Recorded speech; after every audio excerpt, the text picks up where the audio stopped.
तज्जयति परम ज्योति समं समस्तैरनंत पर्यायै दर्पण तल इव सकला प्रतिफलति पदार्थ मालिका यत्र परमागमस्य बीजं निषेध जात्यन्ध सिंधुर्विधानम सकल नय विलसितानां विरोध मथनं नमाम्यनेकान्तं विरोध मथनं नमाम्यनेकान्तम्।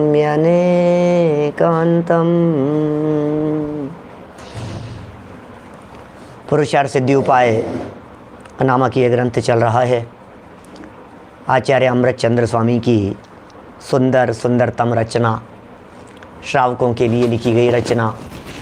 समय सार के लिए तो बहुत सारे लोग कह देते हैं कि ये रचना मुनिराजों के लिए है। अनेक लोग अनेक प्रकार की बातें करते हैं, लेकिन यह तो स्पष्ट रूप से प्रकट ही श्रावकाचार ग्रंथ है। ये तो श्रावकों की ही चर्चा करने वाला ग्रंथ है। और हम श्रावक, वैसे वास्तव में तो श्रावक संज्ञा पंचम गुणस्थानवर्ती के लिए होती है। श्रावकाचार है ना, आचार है ना, तो आचरण की प्रमुखता पंचम गुणस्थान से होती है। चौथे गुणस्थान तक तो अविरत ही होते हैं, व्रत तो पांचवें गुणस्थान में लिए जाते हैं। तो इसलिए मूल में यदि श्रावक संज्ञा की यदि हम बात करेंगे तो पहले भी शायद एक बार मैंने कही होगी आपसे बात, सम्यक दृष्टि श्रावक वीरतानंत वियोजक, ऐसा है ना, 45वां सूत्र है, तत्वार सूत्र 9वें अध्याय का। तो श्रावक 3 शब्द हैं श्रावक में, श्रा व और क। तो श्रद्धा, श्रद्धा का सूचक है, व विवेक का सूचक है, और क क्रिया का सूचक है। तो श्रा व क। और इसको यदि एक सेंटेंस में यदि परिभाषात्मक रूप से यदि इसको बनाना हो तो बहुत सरल ऐसा बनाया जा सकता है, जो व्यक्ति श्रद्धापूर्वक विवेक से क्रिया करता है वह श्रावक है। क्या कह दिया? तीनों शब्दों को मिलाकर एक सेंटेंस बना दीजिए। तो क्या सेंटेंस बनेगा? श्रावक किसे कहते हैं? जो श्रद्धापूर्वक, श्रद्धा होनी चाहिए, विश्वास, श्रद्धापूर्वक विवेक से क्रिया करता है वह श्रावक है। तो ऐसी श्रावक संज्ञा वास्तव में 5वें गुणस्थान से लागू होती है। चौथे गुणस्थान वाले को भी उपचार से श्रावक कह देते हैं, और बहुत स्थूल उपचार से पहले गुणस्थान वालों को भी श्रावक कह देते हैं, क्योंकि सारी चर्या के ऊपर डिपेंड करता है, बाहर से देखने पर डिपेंड करता है। नमस्कार करना, पूजना, कहना, बोलना, ये सब प्रवृत्तियां हैं, व्यवहार है, और व्यवहार ही दिखता है। चर्म चक्षुओं से देखेंगे कि भाई ये श्रावक है या नहीं है, तो चर्म चक्षुओं से देखा, हमें दिखाई दिया कि हाँ भाई ये श्रावक है। अब ऐसा मत समझना कि ये श्रावक तो कह दिया साहब, फिर श्राविका का क्या होगा? जो फीमेल होंगे वे कहेंगे कि भाई हम तो श्राविका हैं, हमें भी श्रावक क्यों कह रहे हो? श्रावक संज्ञा चाहे स्त्री पुरुष कोई भी हो, पंचम गुणस्थानवर्ती के लिए श्रावक है, प्रतिमाधारी। इसलिए कॉमन शब्द समझ लीजिए उसे।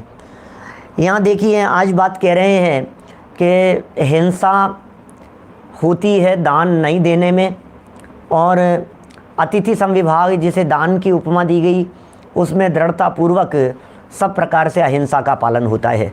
ये सुंदर प्रकरण है, ये सुंदर चर्चा है। पेज नंबर है 191, 191 नंबर का ये पेज देखिए। श्लोक नंबर है 173।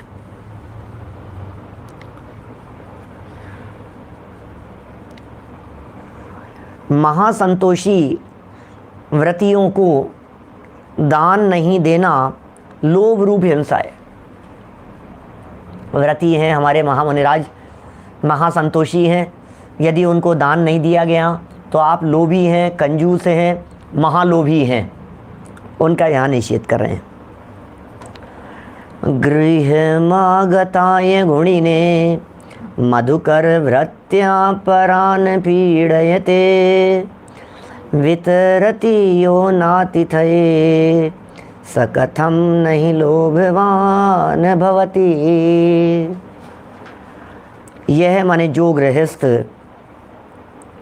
गृहमागतात्य घर पर आए हुए गुणिने मधुकर वृत्तियाँ संयम आदि गुणों से युक्त और भ्रमर समान वृत्ति से परान अपीड़यते अतिथये दूसरों को पीड़ा न देने वाले अतिथि साधु को न वितरति सह लोभवान कथम नहीं भवति भोजन आदि नहीं देता वह लोभी कैसे ना होवे। इसका मतलब वह व्यक्ति भी नियम से लोभी हो जाएगा। कौन व्यक्ति लोभी हो जाएगा? जो व्यक्ति घर आए हुए भ्रमर वृत्ति के समान अतिथियों को भी भोजन नहीं देता, आहार नहीं कराता, भोजन नहीं कराता है, आहार दान नहीं देता है। मधुकर वृत्ति बड़ा सुंदर प्रयोग किया है। आप जानते हैं हमारे मुनिराजों के लिए आहारचर्या के लिए 5 शब्दों के प्रयोग किए जाते हैं। बताए थे क्या पहले? गौचरी, भ्रामरी, गर्त पूरण, अक्ष भक्षण, दाह शमन हैं, ये 5 शब्द होते हैं। 5 शब्द दिए हैं, टोडरमल श्रावकाचार्य में दिए हैं। बहुत पहले पढ़ा था एक, वो टोडरमल जी का, वो ये टोडरमल जी नहीं है जिनको अपन याद करते हैं, दूसरे टोडरमल जी रहे होंगे। तो उसमें एक शब्द आता है भ्रामरी, गोचरी। गोचरी के साथ महाराज गोचरी के लिए निकले, गोचरी के लिए निकले। बोले गोचरी क्या होता है? गो माने गाय, चरी माने चरना, चरना। तो गोचरी माने अरे भाई गाय की तरह जो चरते चरण करते हो, गाय की तरह चरण मतलब गाय को यदि आहार देने के लिए, रोटी देने के लिए कोई व्यक्ति जाए तो वो रोटी को देखती है, बस देने वाले से मतलब नहीं है। संपन्न व्यक्ति देने के लिए जा रहा है या गरीब व्यक्ति देने के लिए जा रहा है, गोरा है या काला है, बीजेपी वाला है कि कांग्रेस वाला है, से क्या लेना देना। गोचरी मुनि महाराज को इन बातों से कुछ लेना देना नहीं होता है कि देने वाला व्यक्ति किस चीज़ को फॉलो कर रहा है, राजनीति में कौन से पंथ को फॉलो कर रहा है, बिजनेस कौन सा करता है, कोई मतलब नहीं है उनको इन सब बातों से। गोचरी कहलाती है। ऐसे ही एक शब्द दिया है यहाँ, भ्रामरी वृत्ति को धारण करने वाले मुनिराज। कितना सुंदर शब्द है। टीका में देखिए, थोड़ा सा खोलेंगे इस भ्रामरी के संदर्भ। भ्रामरी शब्द होता है भ्रमर, भ्रमर माने होता है भौरा, भवरा। 4 इंद्री होता है, छोटा सा होता है, ब्लैक कलर का, आसमान में उड़ता रहता है इधर उधर, कभी कभी घरों के अंदर घुस जाता है, चला जाता है, गुंजायमान घूं घूं घूं घूं घूं ऐसी आवाज़ करता रहता है। वो भ्रमर है, वो भंवरा है। तितली अलग चीज़ है, भंवरा अलग चीज़ है। ये जो भंवरा है, ये भंवरे में पावर बहुत होती है, लेकिन ये जो भ्रमर है, ये भ्रमर भी फूलों की सुगंध ले लेता है। हाँ, फूलों के ऊपर ऐसे मंडराता रहता है भंवरा। और कमल है, और कमल की सुगंध लेने के लिए कमल के ऊपर आया। आपको जान करके आश्चर्य होगा, कभी देखा होगा आप लोगों ने, ऐसे रहता बिल्कुल अनटच, छूता नहीं है, बिल्कुल बिल्कुल टच नहीं करेगा उसे, ऐसे ऐसे बिल्कुल। कमल नीचे है और कमल की जो नाल है बहुत बारीक बारीक, बीच में जो निकले रहते हैं ना, क्या कहते हैं उसको, पराग, पराग जैसी है ना।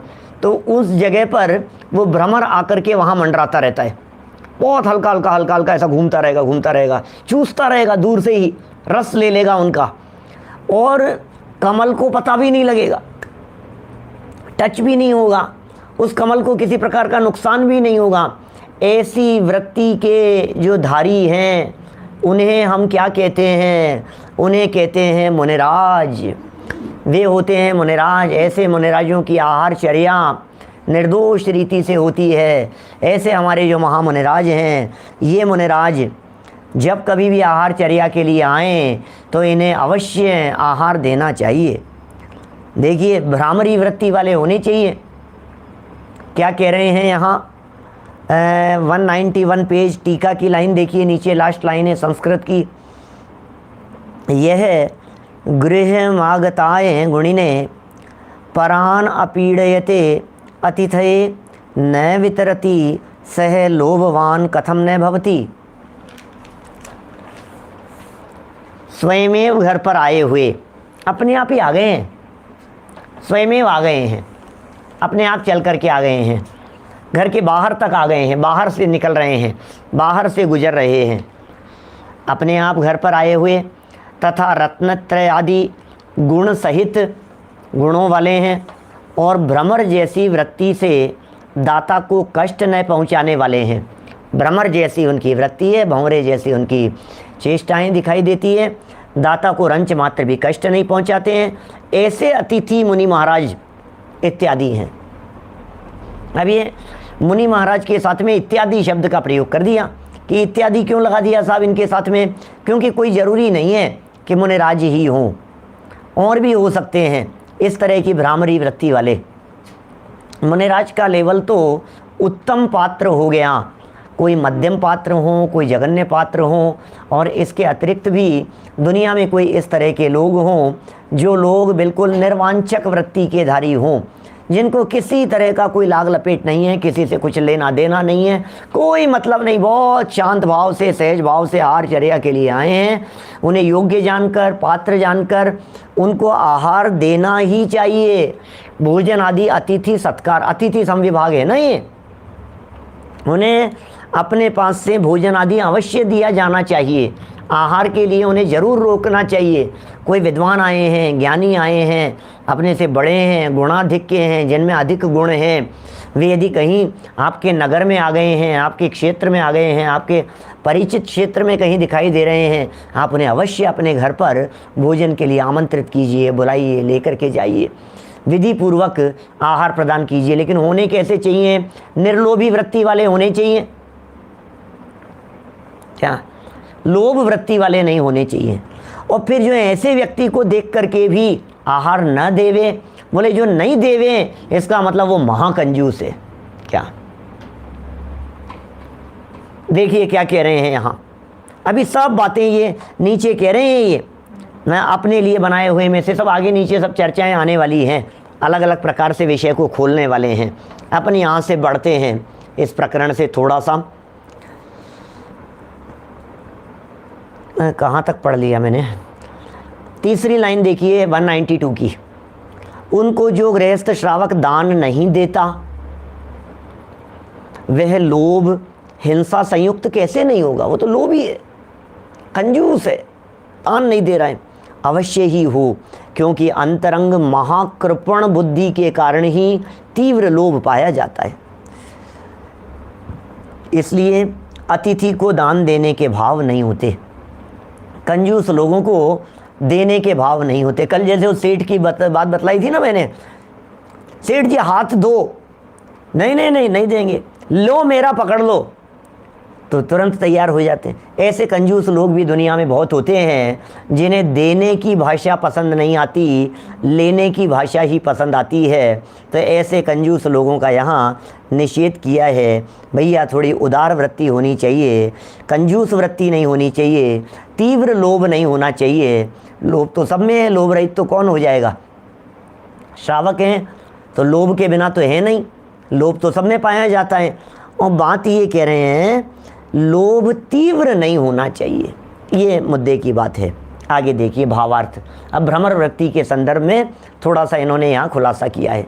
भ्रमर वृत्ति क्या चीज़ है? जिस प्रकार भौरा, भ्रमर भौरा सभी फलों की वासना मधु लेता है, परंतु किसी भी फूल को पीड़ा नहीं पहुंचाता। क्या गजब वृत्ति है उसकी, भ्रमर की, पीड़ा किसी को नहीं पहुंचाता। इसी तरह से देखो मुनिराज श्रावक के यहाँ आहार करने के लिए आए, त्यागी व्रती संयमी कोई व्यक्ति आहार चर्या के लिए आए, तो इस तरह से वे आहार ग्रहण करके निकल जाते हैं, पड़ोस में भी पता नहीं लगे, बगल वाला भी नहीं जान सके, घर में भी कोई ज़्यादा आकुलता नहीं हो, उठापटक नहीं हो, ज़्यादा टेंशन नहीं हो, श्रावक का घर भारी नहीं हो, माथा भारी नहीं हो। ऐसे ऐसे हो जाता है दिमाग नहीं तो, अरे भैया भैया महाराज को, अरे भाई, और हाथ पांव फूल जाते हैं घर में काम करने वाले के, महिलाओं के। सोचने लग जाते हो अरे भाई क्या बनाएंगे, क्या करेंगे, आ जाएंगे, कहीं कोई गड़बड़ी नहीं हो जाए, ये वो टेंशन। अरे भाई नॉर्मल रहो, इजी गोइंग रहो। ऐसा यदि वे मुनिराज कर रहे हैं या उनके माध्यम से हो रहा है तो फिर वो न तो श्रावक योग्य है न वे साधु योग्य हैं, दोनों ही जगह गड़बड़ हो रही है। बहुत सरलता होती है मुनिराजों के आने में, बहुत सरलता होती है उनके आहार में, बहुत सरलता होती है। और इस तरह की आहार वृत्ति होती है कि श्रावक ने जो बनाया, जैसा बनाया बस उसी में से, क्योंकि समविभाग शब्द का हमने अर्थ किया था एक दिन। अतिथि तो मुनिराज हो गए, और समविभाग क्या चीज़ है? शब्द है पूरा अतिथि समविभाग। क्या? अतिथि ये हो गए मुनिराज, समविभाग माने भले प्रकार से विभाग कर दिया, अपने भोजन में से विभाग करने की बात ये नीचे और इसी बात को कहेंगे। देखिए जैसे फूल को पीड़ा नहीं होती, उसी प्रकार मुनि महाराज आदि अतिथि भी किसी भी श्रावक गृहस्थ को किसी भी प्रकार की बाधा पीड़ा न पहुंचाते हुए आहार आदि ले लेते हैं। हमारे मुनि महाराज भी इस तरह से आहार ले। अरे भैया 25,000 लग गए चौका लगाने में, ओहो बहुत कठिन काम है। महीने में 25,000 कमाते हैं, लेकिन क्या करें, किसी ने कह दिया आप आहार कराओगे तो आपके खूब बरकत होगी घर में, तो हमने पूरे महीने भर की कमाई लगा दी, चौका बनाया, 25,000 रुपये खर्च कर दिए, और फिर और तो और महाराज और नहीं आए। क्या करें, हम तो सब तरफ से ख़त्म हो गए। अब बोलो, ऐसी वृत्ति न मुनिराज की होनी चाहिए न श्रावकों की होनी चाहिए। आप खुद भी शुद्ध सात्विक खाइए, मर्यादा का खाइए, हैं शुद्ध बनाइए, घर में बनाइए, पवित्र रीति से सावधानी रख करके बनाइए। जैसा अपन बना रहे हैं, महाराज को हमने बुला लिया, महाराज आ गए, उनका पड़गान हो गया, उनका नवदा भक्ति हो गई, जो आहार हमने, जो भोजन हमने बनाया था उस भोजन में से उनको करा दिया, बचा हुआ भोजन हमने कर लिया। क्या विकल्प हैं उसके अंदर, टेंशन के क्या काम है। लेकिन भाई साहब आजकल तो हाल ही बहुत, आजकल तो सारे ही काम स्टैंडर्ड के हैं। आजकल तो क्या कहें, आजकल तो ज़माना बहुत बदल गया है।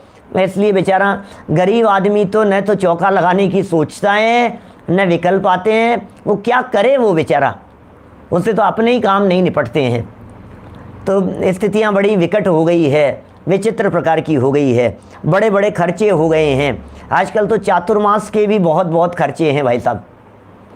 आजकल तो किसी महाराज को कोई यदि मंदिर संस्था यदि कोई बुलाती है, ठहराती है, तो आसान काम थोड़ी न है उन्हें निभाना, उनके खर्चे किस तरह से आयोजन, ये वो दुनिया भर के।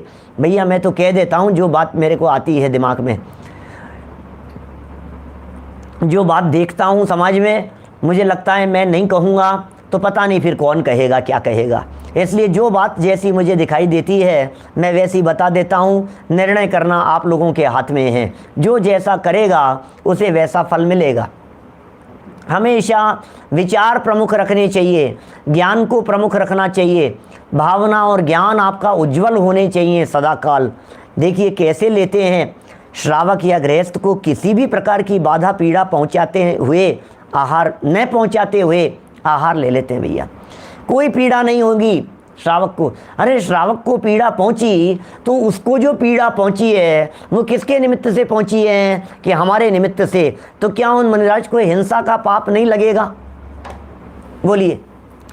पर प्राण पीड़न, द्रव्य प्राणों का घात और भाव प्राणों का घात, हमारे माध्यम से यदि आपको किसी तरह की ठेस पहुंचती है तो कहीं ना कहीं हमें भी उसका फल मिलता है।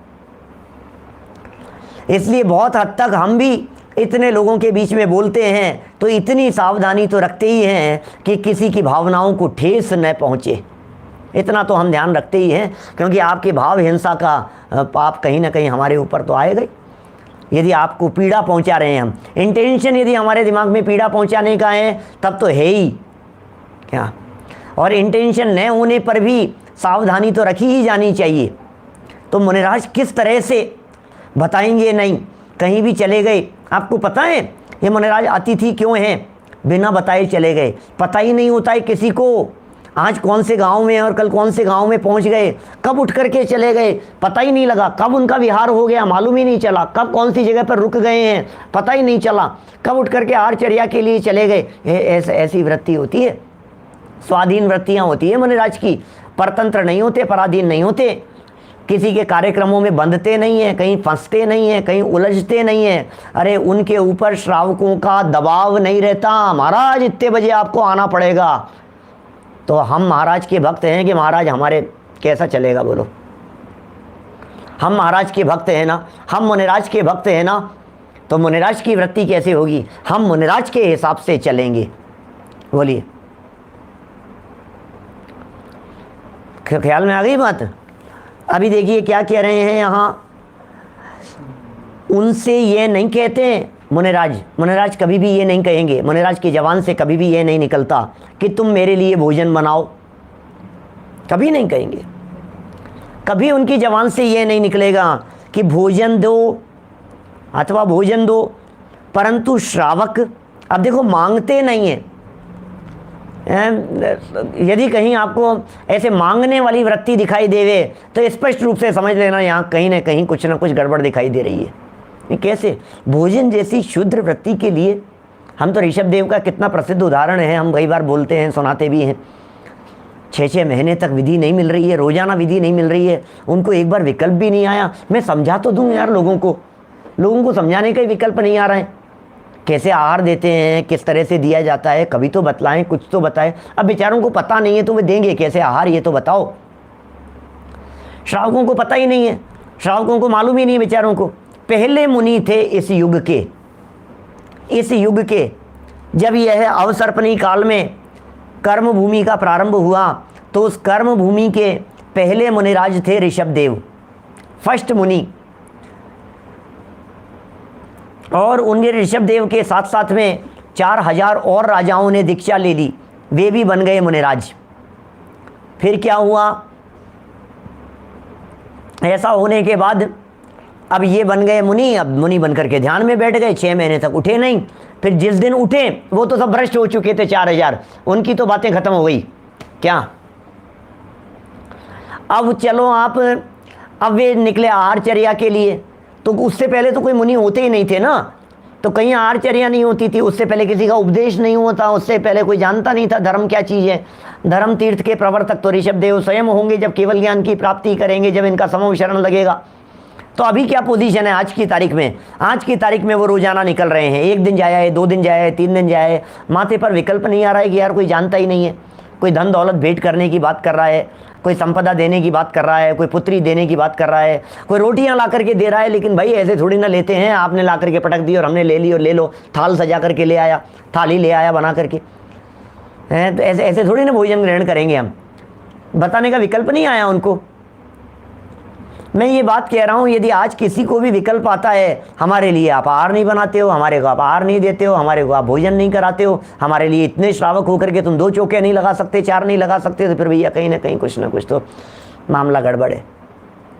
देखो आप कितना सुंदर बात कह रहे हैं। किसी को बोलते नहीं है कि भोजन बनाओ अथवा भोजन दो, परंतु श्रावक जब स्वयं आदर भक्ति पूर्वक बुलाता है, माने पड़गाहन करता है, बुलाता है माने ऐसा नहीं महाराज कल का निमंत्रण है, कल हमारे यहाँ है आर, इसको बुलाना नहीं कहते। ये जो बुलाना है ये कह रहे हैं आदर भक्ति पूर्वक बुलाता है। आहारचर्या के समय पर पड़गाहन के लिए खड़ा होता है। क्या बोलो? तो बहुत आदर भक्ति पूर्वक जब वो बुलाता है तब वे थोड़ा सा ले लेते हैं। रूखा सूखा शुद्ध होना चाहिए, प्रासुक जो भी बना हुआ हो वैसा, जो भी शुद्ध प्रासुक जो भी आहार मिल जाए वे ग्रहण कर लेते हैं। क्या जो भी मिल जाए उसे ग्रहण कर लेते हैं। रूखा सूखा जैसा जो मिलेगा, जो श्रावक के यहाँ होगा उसे ग्रहण कर लेंगे। इसलिए जो श्रावक ऐसे महासंतोषी व्रतियों को भी दान नहीं देता। अब देखो कितने संतोषी है मुनिराज, रस बदल करके आ गए हैं, रस बदल करके आए हैं, अनेक प्रकार की प्रतिज्ञाएं लेकर के आए हैं, आकड़ी जैसे कहते हैं ना जिसको, लेकर के आ गए हैं वो। अब जैसा मिलेगा वैसा ग्रहण कर लेंगे। इतने संतोषी व्रती हैं, महासंतोषी व्रतियों वाले। ऐसे व्रतियों को भी जो दान नहीं देता वह अवश्य हिंसा का भागीदार होता है और उसके अतिथि संविभाग व्रत कदापि नहीं होता। ऐसे श्रावकों के कदापि अतिथि संविभाग नाम का व्रत नहीं होगा। तो कंजूस है वो, तो उसको बहुमान नहीं है, उसे वीतरागी संतों के प्रति बहुमान का भाव नहीं है, उसे उनको आहार कराने का भाव नहीं आता है। बोलो तो क्या करें? बहुत भावपूर्वक, भाव तो आना चाहिए। हो कब धन्य सुअवसर आवे। बोलो मुनिवर आज मेरी कुटिया में आए हैं, मुनिवर कब मेरी कुटिया में आएंगे। आएंगे कब आएंगे? हमारे घर में कब पदार्पण होगा, कब चरण पड़ेंगे, धन्य घड़ी धन्य प्रसंग वो कब आएगा? हमारे घर में ऐसा प्रसंग कब बनेगा जब वे मुनिराज आ जाएंगे हमारे यहाँ। तो भावना भाता है श्रावक इस प्रकार की। देखिए इसी संबंध में अपने लिए बनाए हुए की चर्चा आगामी श्लोक में करते हैं। उद्दिष्ट अनुद्दिष्ट के संदर्भ में कुछ बात यहाँ कह रहे हैं। निर्लोभी श्रावक को अहिंसक कहते हैं। लोभी श्रावक की चर्चा कर दी ऊपर, वो हिंसक हो गया, और यहाँ निर्लोभी श्रावक की चर्चा कर रहे हैं, ये अहिंसक हो गया। क्या? देखिए कुछ चर्चाएं आप लोगों के चित्त में उठ रही है, विकल्प आ रहे हैं। आहार दान में पैसे के, आहार दान में पैसा नहीं दिया जाता। क्या? बोलिए, ये बड़े चक्कर हैं। मैं तो कुछ और समझ रहा हूँ, आप लोग कुछ और शायद क्या कह रहे हैं। अलग अलग तरह की बातें हैं, कई तरह के अर्थ निकलते हैं। आप पैसा देंगे तो आहार लेंगे, ये तो बड़ा गड़बड़ बात है। अच्छा, आहार दान में तो पैसा दे देवें, तो भैया आहार दान में किसको पैसा दोगे? किसी श्रावक को पैसा दोगे तो गड़बड़ हो गई। और आहार दान में पैसा दे दिया तो इसका मतलब उनका आहार दान नक्की हो गया, उनका चौका नक्की हो गया, उनकी रसोई नक्की हो गई। आपने आहार दान में पैसे कैसे दिए बतलाइए? इसलिए आहार दान में कहीं पैसा नहीं होता है। आप सोचो जरा गंभीरता से मैं जो कह रहा हूँ। क्या? हमने आहार दान में लिखा दिया भाई, आहार दान में पैसा दे दिया, आहार दान में पैसा दे दिया। कौन से आहार दान में पैसा दे दिया? किसको पैसा दे दिया? मुनिराज का आहार हमारे यहाँ होना है, हमारे को भी दे जाओ। 2, 5, 10 हज़ार, 25 हज़ार, लाख, 2 लाख, 5 लाख, 25 लाख, कितना आपको देना है, 2-5 करोड़ जो भी देना हो दे जाओ हमारे। हम भी आहार दान में लिख लेते हैं, आहार दान में लिख लेते हैं। फिर क्या होगा? फिर महाराज को आप आहार करा देना बस। अरे क्या बात कर रहे हो आप? यहाँ तो कह रहे हैं अतिथि संविभाग, अब तुम आहार दान की बात कर रहे हो। ये कैसे बनेगी?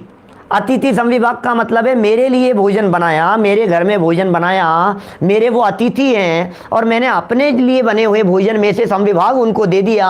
अब आहार दान के अंदर पैसा लूंगा मैं उसका? हमारे यहाँ महाराज भोजन करेंगे तो नहीं साहब, आपके यहाँ आहार हो जाए तो फिर आप हमसे पैसे ले लेना। गजब हो गया साहब। आहार दान के नाम पर कमेटी बना दो, आहार दान के नाम पर समिति बना दो, ये गजब हो गई। ये क्या चक्कर है? ये कुछ भी आहार दान का स्वरूप समझिए क्या कह रहे हैं। क्या होता है आहार दान? सामूहिक चौका मुनिराज के लिए नहीं लगता है। सामूहिक चौका तो फिर वो चौका क्या है? फिर तो आपने विधान अनुष्ठान करा करके उसमें असाधर्मियों को भोजन करा दिया, फिर वो उसे कह दो आप आहार दान। वो आहार दान मतलब गृहस्थों को भोजन कराना, तब तो चलेगा। वो मुनिराजों के लिए आहार दान कैसे होगा? मतलब सोचो गांठ की, तो सोचो, सब बैठे हैं बुद्धिमान लोग हमारे सामने। मैं तो जो बात आ रही है वो कह रहा हूँ, मुनिराज के लिए कैसे होगा? लेकिन जगह जगह आहार दान में लिखा दो। आपको दान राशि किस में लिखनी है साहब मत बता दो। इसमें निर्माण कार्य में, इसमें मंदिर में, पूजन फंड में, इसमें आहार दान में, चौके में, किस में लिखनी है? तो आहार दान में गड़बड़ हो रही है सारी भाई साहब। हैं? आहार दान में पैसा इकट्ठा कैसे किया जा सकता है? ये बात मेरे को कुछ कम जच रही है। देखिए, निर्लोभी श्रावक को अहिंसक कहते हैं। 174 नंबर का श्लोक भी पढ़ करके अपन इस चर्चा को पूरा कर लेते हैं, आज दान की चर्चा को। फिर कल से बड़ी प्रसन्नता की चर्चाएं चलेगी और मज़ेदार सल्लेखना समाधि हैं। समाधि क्या होती है, सल्लेखना क्या होती है, आनंददायक बातें होगी। बहुत चर्चा का विषय भी बीच में रहा था हमारे राजस्थान हाईकोर्ट का, चलाएंगे अपन यहाँ। कृतमात्मार्थम मुनये ददाति भक्तमिति भावितस्त्याग है, अरति विषाद विमुक्त है, शिथिलित लोभो भवत्यहिंसैव। क्या कह रहे हैं? अन्वयार्थ। आत्मार्थम हैं, शब्दों के अर्थ कर रहे हैं इसी श्लोक के। आत्मार्थम, अपने लिए, कृतम, बनाया हुआ, भक्तम, भोजन, मुनये ददाती, मुनि को देवे। क्या कह रहे हैं बोलो? अपने लिए बनाया हुआ भोजन, कृतम आत्मार्थम मुनिये ददाती। कितना स्पष्ट शब्दों में अमृत चंद्राचार्य यह बात कह रहे हैं। कृतम आत्मार्थम मुनिये ददाती। कृतम आत्मार्थम, कृतम किया गया, आत्मार्थम अपने लिए, आत्मार्थम कृतम अपने लिए किया गया, अपने लिए बनाया गया। कि क्या अपने लिए बनाया गया? तो बोले भोजन, मुनिये ददाती, जो मुनिराज को देते हैं, दिया जाना चाहिए, देवे इति, इस प्रकार भावित भावपूर्वक अरति विषाद विमुक्त हैं, अप्रेम और विषाद रहित तथा शिथिलित लोभ है, लोभ को शिथिल करने वाला, त्याग है माने दान, अहिंसा एव भवती, अहिंसा स्वरूप ही है। भैया परिणामों को शिथिल करने वाला होना चाहिए, कषायों को शिथिल करने वाला होना चाहिए, लोभ को शिथिल करने वाला होना चाहिए। लोभ जिसमें चला गया हो, लोभ जिसमें मंद पड़ गया हो, लोभ जिसमें धूल धूमिल हो गया हो, ऐसी जहाँ वृत्ति होगी और स्वयं अपने लिए जो देखो कितनी बड़ी चीज़ होती है भाई साहब। ये आपने अपने लिए कोई काम किया हो और आपने वो किसी को दे दिया हो, तो मजाक का काम है क्या अपनी चीज़? कल भी हमने बात की थी, अपनी चीज़ छूटती नहीं है, टूटी कुर्सी नहीं छूटती है क्या, फटे मोजे नहीं फेंके जाते, फटे कपड़े नहीं फेंके जाते। पुराना ख़राब हो गया हो ना आपके कीबोर्ड, तो पड़ा रहेगा वो, नहीं रखे रखो अटाला, कहीं ना कहीं नहीं, उसका वायर काम हो, उसका कुछ अभी तो रखे, नहीं दे कैसे देवें, ये कंजूस वृत्ति है। तो अभी ये कह रहे हैं लाई हुई चीज़, खराब हुई चीज़, बेकाम की चीज़, काम में नहीं आती हुई चीज़, वही इस व्यक्ति से दी नहीं जाती है। तो जो चीज़ इसने अपने ही लिए, अपने ही हाथों से, अपनी खुशी से बनाई हो, वो चीज़ दे दूं मैं, कितना निर्लोभीपना होगा। क्या निर्लोभ के बिना कैसे काम चलेगा? सोचो, कैसे निर्लोभी वृत्ति की कह रहे हैं बात। नहीं तो बच्चे छूटती नहीं है भाई साहब, छोटों से बड़ों तक सब तक लगा लीजिए आप। अपने हाथ की बनाई हुई चीज़, अपने और अपने हाथ की अकेली नहीं, अपने हाथ की और अपने लिए आपने 2 लड्डू बनाए अपने लिए कि मैं खाऊंगा, आपने अपने लिए हलवा बनाया कि मैं खाऊंगा। अब कोई आ गया, अब आपने तो बड़ी मुश्किल से तो बनाया था, बड़ी मुश्किल से तो लाया था, हैं, अब उसे दो, देखो अब कैसे दोगे, बोलो कितना कठिन काम हो जाता है। अभी इस चीज़ को इस तरह से लगाइए तो और थोड़ा सा उसमें कसावट आ जाएगी, थोड़े उसको कसावट में लाने की कोशिश कीजिए। जैसे भोजन वृत्ति के संदर्भ में ऐसा लगाइए आप, किसी बच्चे के लिए, बच्चे को भुट्टे खाने हैं, क्या चीज़ लगाओ, कोई ऐसी चीज़, क्योंकि शुद्ध सात्विक भी होनी चाहिए ना बाज़ार से लाने वाली। अब बाज़ार से ले आए हैं, 2 लाए, 2 ही मिले और 2 ही ले आए, ठीक है। अब 2 थे और दोनों सेक दिए। बच्चे से कहा, बोले थोड़ी देर बाद खाऊंगा, तो एक पिताजी ने खा लिया, बराबर। अब एक पिताजी ने खा लिया, अब एक बचा था, इतने में कोई मेहमान आ गए, बोलो। अब पूछो जरा बच्चे से, जो रो रहा था, जो जिद कर रहा था मैं खाऊंगा, मेरे लिए लेकर के आना, अब वो उससे छूटता है क्या? दे सकते हैं क्या? बोलो। अपने लिए लाई हुई चीज़, अपने लिए बनाई हुई चीज़, अपने मन में उसके प्रति अति उत्साह, ऐसी चीज़ को भी जो अपने आए हुए अतिथि को प्रदान कर देता है, वह व्यक्ति अतिथि संविभाग नामक विशेष व्रत का पालन करता होता है। उसके अहिंसा व्रत विशेष रूप से पलता है, ये कह रहे हैं। और अपने लिए बनाया गया भोजन कह करके बिल्कुल स्पष्ट कर दिया है कि उनके लिए नहीं बनाया था। स्पष्ट हो गई है ये बात कि उनके लिए नहीं किया था हमने, किया तो अपने लिए ही था। अमृतचंद्राचार्य के शब्द हैं, आत्मार्थम कृतम भक्तम मुनये ददाति। अपने लिए बनाया हुआ भोजन मुनि को देवे, इस प्रकार भावपूर्वक अप्रेम और विषाद रहित, भावपूर्वक देवे, अप्रेम और विषाद दोनों ही न होवे, तथा लोभ को शिथिल करने वाला ऐसा जो दान है, उस दान में वो अहिंसा स्वरूप ही होता है। माने उस दान में अहिंसा व्रत का उत्कृष्ट रीति से पालन होता है। कैसे अहिंसा का पालन होता है, अब उसको यहाँ टीका और भावार्थ में समझा रहे हैं। द्रव्य हिंसा भी नहीं है, भाव हिंसा भी नहीं है, द्रव्य से भी अहिंसा है और भाव से भी अहिंसा है। देखिए टीका, आत्मार्थम कृतम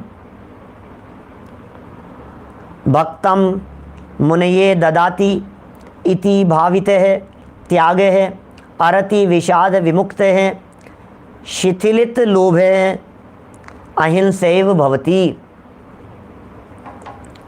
जो श्रावक अपने लिए बनाया हुआ भोजन, कितनी सुंदर बात है, इसमें आ गई बात भाई साहब, उद्दिष्ट नहीं होगा, उनके लिए स्पेशल नहीं बनेगा, जो भी बनेगा नॉर्मल बनेगा, आने वाले हैं ठीक है, इतना ख्याल में है, उस दृष्टि से बात हो गई।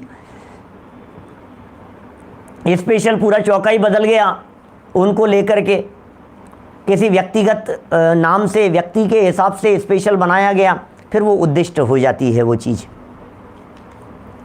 जो श्रावक अपने लिए बनाया हुआ भोजन मैं मुनि महाराज को देता हूँ, इस प्रकार त्याग भाव को अंगीकार करके दान देने में अरति, पश्चाताप, विषाद आदि दोषों का त्याग करके जिसका लोभ शिथिल होता है, ऐसे श्रावक के अवश्य अहिंसा होती है। माने इस अतिथि संविभाग नामक व्रत में अवश्य अहिंसा की सिद्धि कर रहे हैं। क्या कितनी कितनी हो गई बात, दान देने में अरति नहीं होनी चाहिए। दूसरी चीज क्या कह रहे हैं, पश्चाताप नहीं होना चाहिए, क्या, और विषाद नहीं होना चाहिए। ये जो दोष कहे हैं, देखो आहार दान के अंदर दातार के जो 7 गुण बतलाए थे, वे 7 गुण तो होने ही चाहिए, उनमें ये सब बातें आ गई थी। विषाद नहीं हो, निर्लोभता हो, निरभिमानता हो, घमंड नहीं हो, ईर्ष्या नहीं हो, हैं ये लोग संबंधी लोभ लालच यश प्रतिष्ठा की भावना नहीं हो, स्वार्थ नहीं हो, ये सब बातें तो आई गई थी पहले, उन्हीं को यहाँ रिपीट जैसा समझ लीजिए। और लोभ शिथिल होता हो, लोभ शिथिल हो गया है, ऐसे श्रावक के अवश्य अहिंसा होती है। ऐसे श्रावकों के अहिंसा का उत्कृष्ट रीति से पालन होता है। चलें आगे। और ऐसे उत्तम पात्रों को दान देने वाले को उत्तम भोगभूमि की प्राप्ति होती है। क्या, देखिए भावार्थ, इस अतिथि संविभाग वैयावृत्य शिक्षा व्रत में द्रव्य अहिंसा तो प्रकट ही है। क्या, ये जो अतिथि संविभाग नाम का शिक्षा व्रत है, शिक्षा व्रत खत्म हो रहे हैं, 12वां व्रत है, 12 व्रतों में अंतिम व्रत की चर्चा चल रही है, वो प्रकरण आज संपन्न हो रहा है। ये कह रहे हैं उस शिक्षा व्रत में द्रव्य अहिंसा तो प्रकट है। बोले साहब समझ में नहीं आई, आप कौन सी अहिंसा की बात कर रहे हो? तो कह रहे हैं क्योंकि दान देने से परजीव की क्षुधा तृषा की पीड़ा मिटकर दुख दूर होता है। ये तो द्रव्य हिंसा से रहित हो गए, हिंसा नहीं है, उसका दुख दूर हुआ, प्राण पीड़ा की शांति हुई, क्षुधा की पीड़ा मिट गई, तृषा की पीड़ा मिट गई, दुख मिट गया, दूसरों को कष्ट नहीं हुआ, तकलीफ नहीं हुई। भ्रमर की तरह वृत्ति कही थी ना, इसलिए कष्ट नहीं। और कष्ट हो तो क्या होगा, कष्ट हो तो फिर भ्रामरी नहीं रहेगी, भ्रमर जैसी वृत्ति कैसी रहेगी फिर? यदि देने वाले को कष्ट की अनुभूति हो तो फिर भ्रामरी वृत्ति नहीं होगी, फिर भ्रमर वृत्ति नहीं कहलाएगी। तो परजीव की क्षुधा तृषा की पीड़ा मिटकर दुख दूर होता है, इस प्रकार से द्रव्य हिंसा नहीं हुई। द्रव्य अहिंसा हो गई, द्रव्य अहिंसा का पालन हुआ। ठीक है, ये द्रव्य अहिंसा हो गया एक प्रकार से। फिर कह रहे हैं भाव अहिंसा की बात कर रहे हैं आगे। दातार देने वाला लोभ कषाय का त्याग करता है। देने वाले ने किसका त्याग किया? अरे द्रव्य तो छूटा ही है, अंदर का लोभ भी तो छूटा है। द्रव्य छूटने के साथ साथ में अंदर में उस द्रव्य के प्रति, उस पदार्थ के प्रति आसक्ति भी तो कम हुई है, लोभ भी तो कम हुआ है। तो दातार लोभ कषाय का त्याग करता है, इसलिए भाव अहिंसा भी होती है। सामने वाले के प्राण पीड़न नहीं हुए, क्षुधा तृषा से द्रव्य प्राणों की सुरक्षा हुई, तो द्रव्य प्राणों की सुरक्षा की दृष्टि से द्रव्य रूप से अहिंसा का पालन हुआ। एक बात हो गई, द्रव्य रूप से अहिंसा का पालन हुआ। फिर बोले ये तो मुनिराज के द्रव्य रूप से हिंसा नहीं हुई, तो पालन किसने किया? कि पालन तो हमने किया, क्योंकि हमारी वजह से उनके द्रव्य हिंसा नहीं हुई। तो द्रव्य अहिंसा हमारी है, हमारे हो रही है अहिंसा। अब हमारा ही, देने वालों का ही लोभ कषाय का त्याग हुआ, इसलिए भाव अहिंसा हो गई। क्योंकि लोभ जो है वो भाव हिंसा था, अब लोभ मिट गया तो भाव हिंसा हो गई। समझ में नहीं आया? इसमें नहीं समझने जैसा तो कुछ नहीं है। देखो हम ये कह रहे हैं हमारे द्वारा किसी के प्राण पीड़न हुए, क्या कहलाएगा? बोले द्रव्य हिंसा, बराबर। हमारे द्वारा किसी के प्राण पीड़न हुए, किसी को तकलीफ हुई, तो वो क्या कहलाएगा? द्रव्य हिंसा। और मेरे मन में राग द्वेष हुए, ये क्या कहलाएगा? भाव हिंसा। दो हो गए। सामने वाले को कोई तकलीफ हो गई तो हम, मेरे द्वारा द्रव्य हिंसा कर दी गई, ये द्रव्य हिंसा हो गई। और मेरे राग द्वेष भाव परिणाम जो भी थे अंदर में उत्पन्न हुए, तो ये मेरे द्वारा अपनी भाव हिंसा हो गई। अब ये कहना चाह रहे हैं इस अतिथि संविभाग नामक व्रत का पालन करते समय द्रव्य हिंसा भी नहीं होगी और भाव हिंसा भी नहीं होगी। कि द्रव्य हिंसा क्यों नहीं हुई? कि जो आया था उसके भूख लग रही थी, उसको जो आए थे उनके द्रव्य प्राण पीड़ित थे, थोड़े बहुत किंचित जो भी थे, तब तो आहारचर्या के लिए निकले थे और तुमने उनमें सुरक्षा प्रदान की, तो इस तरह से तुमने द्रव्य प्राणों को बचाया, तो द्रव्य अहिंसा हो गई। अब इसके साथ साथ क्या किया? बोले इसके साथ साथ हमारे जो लोभ का परिणाम था, ये लोभ हुआ मंद, लोभ कम हो गया। तो बोले भाव हिंसा, लोभ भाव हिंसा है, हिंसा है लोभ कषाय है ना, वो हिंसा है। लोभ हो गया कम, तो लोभ की कमी के कारण भाव हिंसा भी हो गई, भाव अहिंसा। एक तरफ हो गई द्रव्य अहिंसा उनका पालन करने से, और भाव अहिंसा हो गई अपने लोभ की कमी होने से। तो इस तरह से दो प्रकार की अहिंसा का पालन यहाँ कह रहे हैं, जिसे सिद्ध कर दिया गया है। अर्थात देने वाला पूर्ण अहिंसा व्रत का पालन करता है, देने वाले के 100% अहिंसा व्रत का पालन हो गया है। सो कह रहे हैं इस प्रकार 7 शील व्रतों का वर्णन पूर्ण हुआ, पूरा हुआ। 12 व्रतों की चर्चा चल रही थी, 5 अणुव्रतों की चर्चा कर ली हमने, 3 गुण व्रतों की चर्चा कर ली, 4 शिक्षा व्रतों की चर्चा कर ली। कुल 12 प्रकार के व्रतों की जो चर्चा थी पूरी हो गई। 12 में से यदि 2 भाग बांटें तो 5 को कहते हैं अणुव्रत, और 3 गुण व्रत और 4 शिक्षा व्रत, इन 7 को कहते हैं शील व्रत।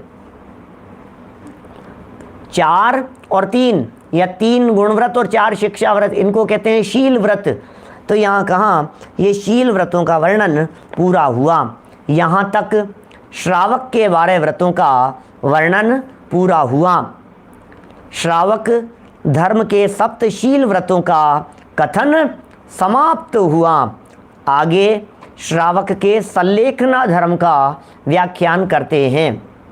देखिए, शास्त्रों में ऐसी पद्धति रही है, यद्यपि श्रावक के लिए 12 व्रत कहे गए हैं, लेकिन 12 व्रत कहे जाने पर भी जब जब 12 व्रतों की चर्चा की है, उसके साथ में हमारे वीतरागी संतों ने, आचार्यों ने, मुनिराजों ने सल्लेखना और समाधि मरण को भी जोड़ा है, क्योंकि अंत समय में सल्लेखना और समाधि मरण की भावना प्रत्येक श्रावक की होती है। इसीलिए तो ये कथन किया जाता है कि अंत भला सो सब भला।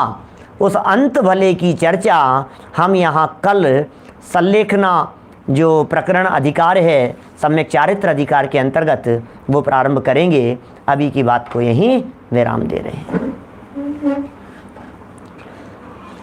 निज निधि निज में बताई, यह अनंत उपकार है, उसके लिए जिन वाणी माँ को वंदना शत बार है, वंदना शत बार है।